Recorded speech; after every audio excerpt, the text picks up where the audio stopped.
Ja, goede tip. Hang de slingers samen op van de Breurkes worden het. We zijn toe aan liedje nummer 29. En ook daarvan is er een mooie clip gemaakt door de deelnemers zelf. Dus daar gaan we Ger en Ug laten zien. En we schakelen naar Venlo. En in Venlo daar zit Bart. En Bart, daar heb je een vriend metgenomen, zenig, hè? Ja, alle drie heb ik ze maar even erbij gehangen. Want we moesten het feestelijk aankleden worden in de aankondiging gezegd. Nou, beter ken ik toch? Ja, stel ons eens even voor, bij Munk dan even niet. De Jules is met die lange nieten, met dat hoge stertje meestal, maar die heeft zo een knopje. Dit tikt niet richtig, dat is een verwilling. En hier ook aan de rechterkant is het ook, hè. Ja, Gijs.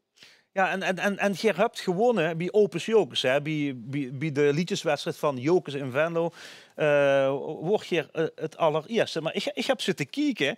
Ik ga toch het idee dat het liedje een klein beetje uit de maat wordt, of niet? Qua pasjes misschien. Ja, dat wordt het met het liedje. Alleen qua pasjes misschien. Nee, uit de maat, ja.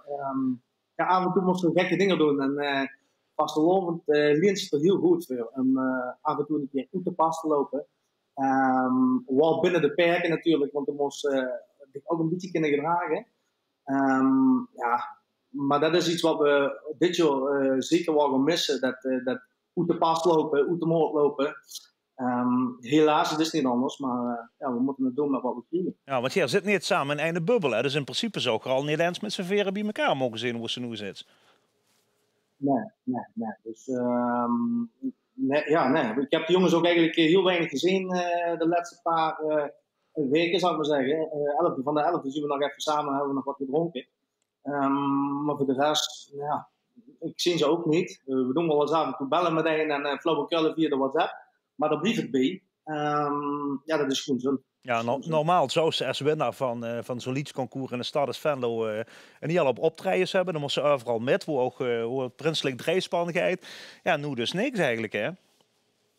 Ja, normaal zien ze er nu al denk ik een stuk of 15 achter de rug hebben qua optredens. Van november wie is kerstmis eigenlijk, zou ik maar zeggen. Want dat loopt door volgens mij wie is 15 december ergens. En dan is het even pauze, moeten we ons even in het grill zetten met kerstdiner en de kerstdis. En januari begint dat weer, ja. Maar nu dus niet. We gaan eens even kijken wat Limburg van dat Venlo's liedje vindt. Vindt ze dat spannend? Want Venlo heeft een hele eigen liedjestraditie.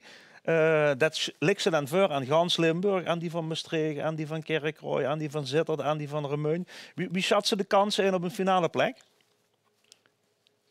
Als ik heel eerlijk ben, zin ik ons toch niet tussen staan. Maar ik vind niet dat ze dan moest zeggen van de mos niet insturen. Ik vind een nummer 1 van iedere plaats zou je eigenlijk niet meer staan bij een LVK. Want dat is eigenlijk worden vast een breed. Maar we kennen ervan geneten. We gaan nu gans Limburg laten geneten van Eugleedje. Eugleedje, het Oetemoord. Het is niet Oetemoord, het alleen maar Oetemoord. Peter Jansen en Hai Gerrit schreven het uitkomend voor Venlo. Hier zijn Jules, Gijs, Willy en Bart. Bart, dankjewel hè.